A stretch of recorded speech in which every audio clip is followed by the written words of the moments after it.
New this morning, Winston-Salem police are looking for suspects in a kidnapping and robbery. Officials say 32-year-old Carlos Lopez was parked in his car at the Citgo gas station on North Liberty Street when a man entered his car with a knife. The suspect ordered Lopez to drive to a nearby apartment complex where Lopez was robbed and assaulted by multiple suspects. Lopez eventually was able to get away.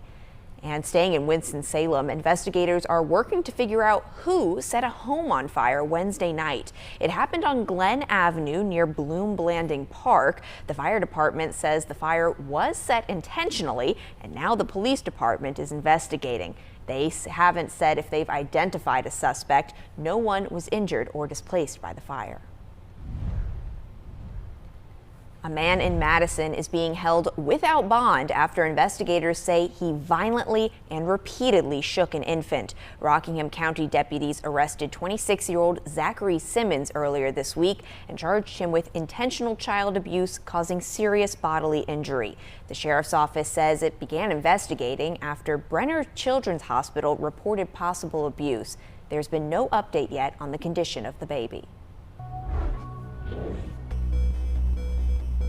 Earlier this week in 12 Investigates, we told you about a viral Facebook Live video involving a group called Bikers Against Predators and a High Point man. The man was talking with someone from the group who was posing as an 11-year-old girl online. During the video, the man admitted to having child pornography on his phone. High Point police were called, but many who watched the video questioned why police did not take his phone or arrest him. We asked Dr. Roy Taylor, a police chief who testifies on police procedures. Dr. Taylor explains every investigation has a process of collecting evidence and presenting it to the district attorney before an arrest can take place. When you have people conducting their own investigation and confronting people at the conclusion of it, again, we don't know that it was done constitutionally and with the standards that we need to ensure a proper prosecution. So I would discourage anybody from being a vigilante. If you get information, please pass it on to the police. High Point's police chief issued a statement about the video earlier this week. You can read it in this story on WXII12.com. People tend to start noticing more potholes this time of year related to the cold weather. That's why we checked in with Triad officials to find out what their plans are to fill those potholes in their cities. The city of Greensboro says it works to repair roads year-round. So if you notice a pothole, you can report it to the city through the GSO Collect app. The city tells us it repaired 3,652 potholes last year. Winston-Salem and High Point also have ways to contact officials about potholes on their city's websites. Staying in Greensboro, officials are addressing concerns over the quality of the city's drinking water. Residents say their water has periodically appeared discolored since last August. Video shared with WXII-12 shows yellowish brown water coming out of a bathtub and kitchen sink in the Woodley neighborhood.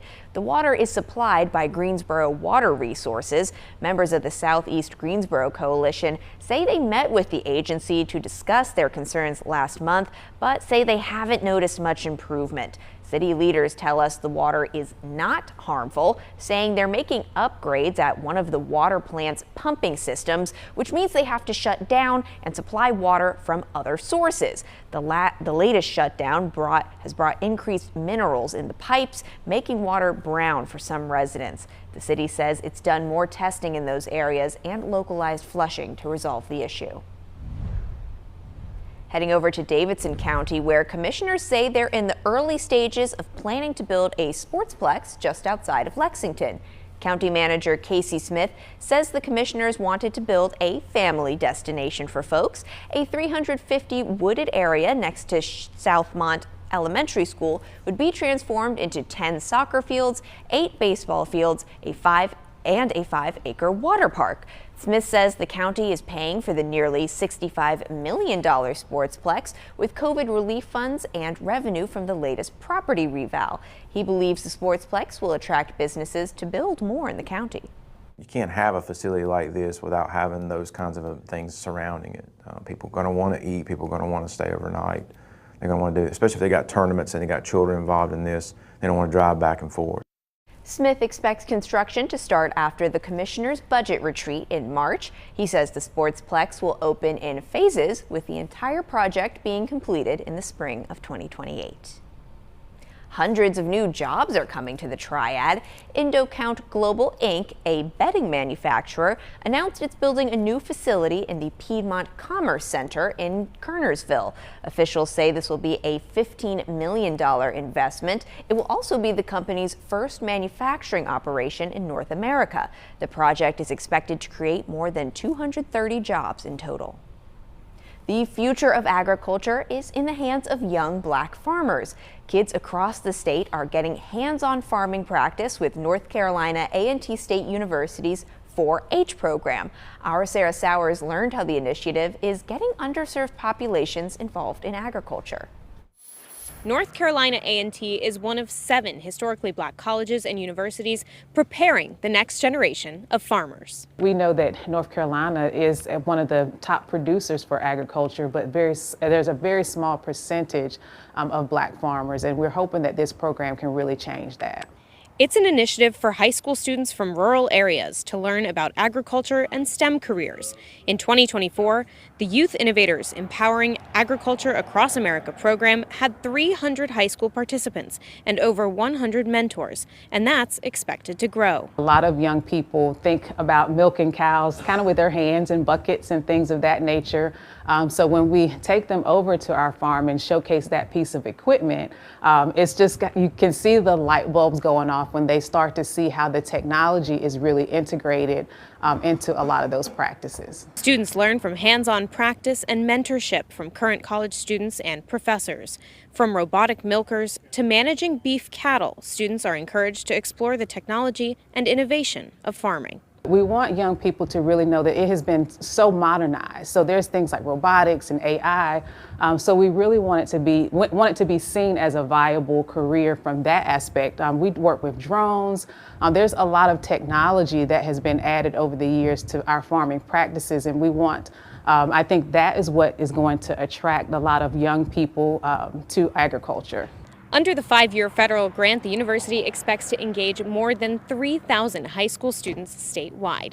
You can find links on how to get involved on our website, WXII12.com. Reporting in Greensboro, Sarah Sowers, WXII 12 News. And that's not all happening at A&T. The university is also doing its part to reduce its carbon footprint. The school installed 2 electric vehicle charging stations at the Obermeyer parking deck. In addition to students and staff, visitors to the school can also use them as needed. UNC Greensboro's video gaming and esports program is getting a boost from a North Carolina developer.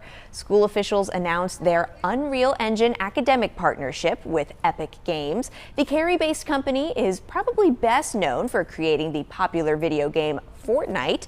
Epic Games also built the Unreal Engine. It's a 3D computer graphics tool used across several industries. The new partnership allows UNCG students to train on the Unreal Engine and get advanced information on internships and hiring events.